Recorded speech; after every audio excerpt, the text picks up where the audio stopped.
Buenas tardes para todos, un abrazo de bendición. Quédese en su canal Lo que diga la Biblia. Ayúdenme a compartir este mensaje con muchas más personas, con muchos más amigos. No se les olvide darle like, suscribirse para que les sigan llegando. Y quédese en este tema especial el día de hoy. Presos espirituales. Bienvenidos.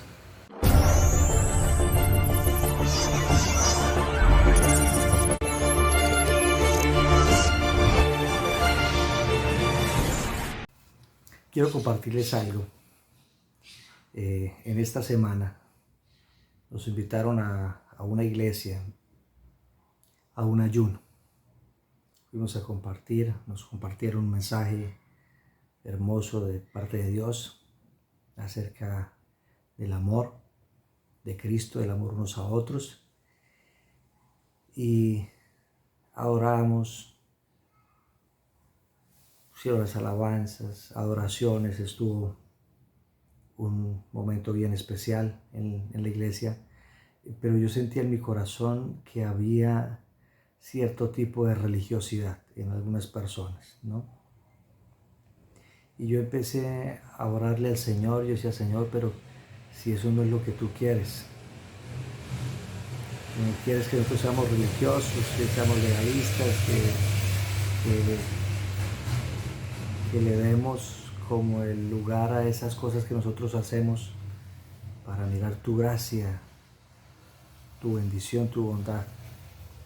Ayúdanos a salir de esas cárceles espirituales. ¿En qué estamos presos nosotros encerrados, Señor? Porque si tu palabra dice que tú viniste a darle libertad al cautivo, ¿no? Ese era lo que yo oraba y oraba al Señor. Y se me viene a mi mente. Aquí es cuando nosotros, los cristianos, decimos que Dios nos habla, ¿no? Llegó a mi mente enseguida este pasaje de Hechos 16. Y quiero leerles desde el versículo 25 hasta el 31. Tremendo esto, cómo nosotros estamos orando al Señor y el Señor a través de la palabra nos muestra la respuesta. Porque yo me preguntaba, Dios mío, ¿por qué estamos presos? ¿Por qué hay presos espirituales? ¿Por qué? Y estamos en una iglesia, Señor. ¿Qué pasa? Pensé que las cárceles eran solamente para los de afuera. Pero esto es tremendo. Dice el libro de Hechos 16, versículo 25, dice, pero a medianoche, yo creo que más de uno lo ha leído ya, porque la historia empieza desde el versículo 11, donde habla que Pablo y Silas habían sido llevados a una cárcel en Filipos, ¿no? Pero el versículo 25 dice así, dice, pero a medianoche orando Pablo y Silas cantaban himnos a Dios y los presos oían. Póngale cuidado. Los presos que estaban allá junto con ellos oían cómo ellos cantaban y adoraban al Señor. Entonces sobrevino de repente un gran terremoto, de tal manera que los cimientos de la cárcel se sacudían. O sea, eso fue algo extraordinario lo que pasó. Y al instante, dice, se sacudieron los cimientos de la cárcel y al instante se abrieron todas las puertas de los presos, ¿no? Todas las puertas y las cadenas de todos se soltaron. Tremendo esto. Versículo 27 dice, despertando el carcelero y viendo abiertas las puertas de la cárcel, sacó una espada y se iba a matar, pensando que los presos habían huido. Él dijo, me van a decapitar, mejor me mato yo. Se fueron los presos. Eso fue lo que pensó él. Mas Pablo, en el versículo 28 dice, mas Pablo clamó a gran voz, o sea, como que le gritó. Clamó a gran voz diciendo, no te hagas ningún mal, pues todos estamos aquí. Yo creo que la cara del preso fue, y descansó. Él entonces pidiendo luz, el preso, no pedía más, pedía luz. Se precipitó adentro y temblando se postró a los pies de Pablo y Silas. Yo pregunto, ¿por qué no se postró a los pies de los otros presos? ¿Qué vio en Pablo y en Silas que él llegó y se postró delante de ellos. ¿Qué tenían ellos? ¿Qué esencia de Dios portaban ellos? Para que él hubiera llegado ahí. En ese momento tal vez nunca había temblado los cimientos de la cárcel, sino hasta cuando llegaron estos dos varones de Dios y los habían echado presos. Tremendo. Y sacándolo les dijo: señores, ¿qué debo hacer para tener una casa, un carro, trabajo y beca, y viajar y tener mucha ropa? ¿Cierto que eso no dice ahí? Ah, excelente. Me gusta los que estén siguiendo a la par conmigo la palabra. Lean de nuevo el 30. Dice: y sacándolos les dijo: señores, ¿qué debo hacer para ser salvo? Una persona que conoce, que ve, que palpa las cosas de Dios, como le pasó al carcelero de Filipos, que vio de sobremanera cómo actuó Dios, porque creyó en el Dios de Pablo, y decir: algo tienen estos hombres, que pasó todo esto, el Dios de ellos es real. Y él lo único que pidió fue: ¿qué tengo que hacer para ser salvo? Él no llegó a buscar los cristianos como algunos lo buscan. Venga, ¿qué tengo que hacer para que se me quite esta enfermedad? Ahora, no quiero decir que Dios no sane, sí, pero es lo que primero les interesa, antes que la salvación. ¿Qué tengo que hacer para conseguir trabajo? Si no tengo trabajo, ore por mí. ¿O qué tengo que hacer para conseguir un trabajo? ¿Qué tengo que hacer para que mi esposa no tenga ese temperamento que tiene? ¿Qué tengo que hacer para que mi esposo vuelva a la casa?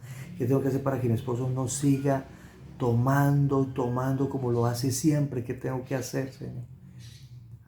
No estoy diciendo que eso no sea necesario hacerlo, es necesario. Pero lo primero que nos debe interesar a nosotros es la salvación, lo que a muchos no les interesa. Primero están las cosas materiales que tengo que hacer para que me lleguen las cosas materiales. Y Jesús fue muy claro en el capítulo 6 y en el versículo 33 de Mateo. Dice: buscar primeramente a Dios y su justicia. Las demás cosas serán añadidas. Pero a uno nos preocupa más las cosas materiales, o todo, menos que en el primer lugar en nuestro pensamiento haya la satisfacción de decir que queremos la salvación. Tremendo.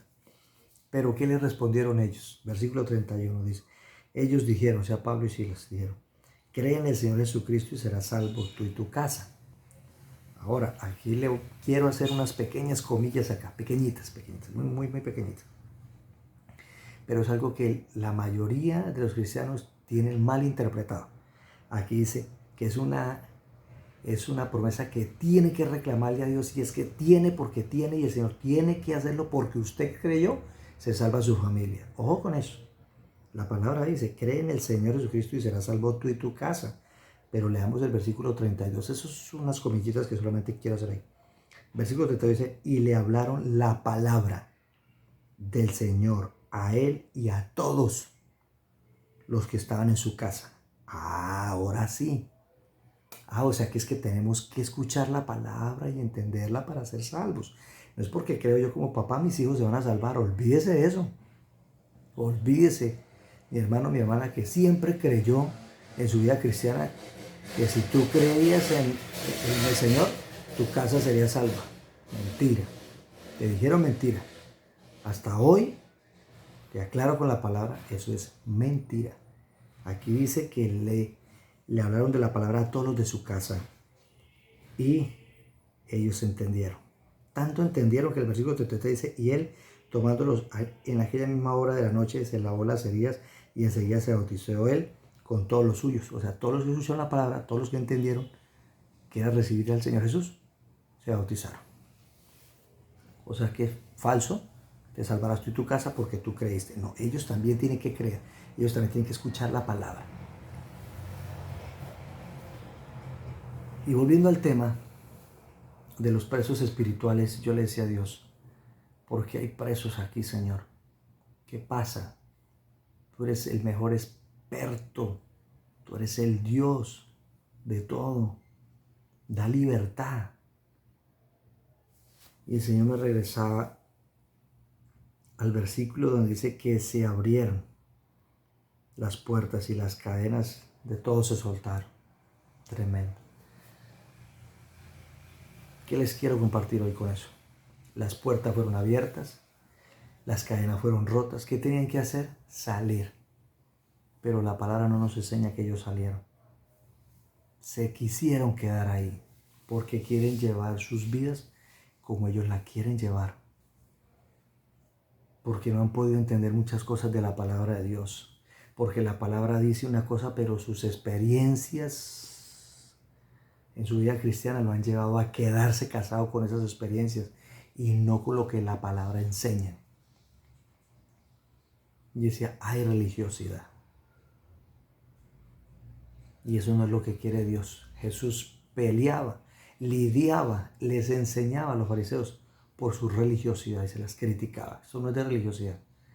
Eso es de tener realmente el entendimiento abierto y entender la palabra de Dios. Ellos creían, los fariseos, que porque se vestían muy elegantes, se iban a ver más santos. Ellos se creían que porque diezmaban y ayunaban, eran mejores que el resto. Recuerden el fariseo y el publicano, ¿no? Ellos creían que porque se lavaban las manos y los discípulos de Jesús no lo hacían, ellos eran más puros que los discípulos de Jesús. Y criticaban a Jesús porque no los obligaba a sus discípulos a que se lavaran las manos para que no se contaminaran por dentro. ¿Recuerdan? Ese pasaje se los dejo de tarea. Y Jesús les dijo, no es lo que entra, es lo que sale. Es lo que sale lo que contamina. Lo que tú y yo tenemos dentro, lo que nos tiene envenenados, los que nos tiene contaminados. Entonces yo decía, Dios mío, todo se dio para que ellos hubieran salido. El milagro de Dios para Pablo y Silas, y ellos viendo que las puertas eran abiertas, las cadenas rotas, no quisieron salir. Porque quieren seguir encerrados en sus propias cosas. O sea, yo entendí, no es que Dios no sea misericordioso, no es que Dios no sea bondadoso, no es que Dios no abra sus brazos a nosotros, somos nosotros los que nos queremos quedar encerrados, Dios mío. Que Dios nos ayude, porque esas prisiones espirituales son peores que los barrotes que ustedes ven en la cárcel Modelo, en la cárcel de Convita, en cualquier otra parte. Son peores las cárceles espirituales. Que Dios nos siga llenando más de su palabra, de su conocimiento, y que nosotros podamos entender, Dios mío. Y aquellos que estén en una condición como estas, pídanle al Señor, porque el Señor vino fue a eso, a darle libertad. Y si tú has visto como ellos vieron, a Dios obrar, las manifestaciones de Dios, te está diciendo Dios, eres libre. Sal de esa cárcel espiritual. Jesús está a las puertas. Jesús está con los brazos abiertos esperando a que tú llegues. El que a mí viene, yo no lo echo fuera. Yo no lo rechazo, dice el Señor. ¿Qué esperamos para buscar de Dios? ¿Qué hacemos presos de nuestro propio pecado? ¿Qué hacemos presos de nuestros vicios, de nuestros malos deseos? Estamos siendo presos. ¿Hasta cuándo vas a estar preso o presa del pecado, del error, de lo que a Dios no le agrada? Aunque tú pienses que existe un Dios y dices hablarle a Dios, pero sigues en tu pecado, sigues preso en tu pecado. Digámosle perdón a Dios y digámosle que nos ayude, porque solo no somos capaces. Bendiciones en esta tarde, que Dios te bendiga y que Dios nos siga guiando a través de la palabra de Dios. Bendiciones.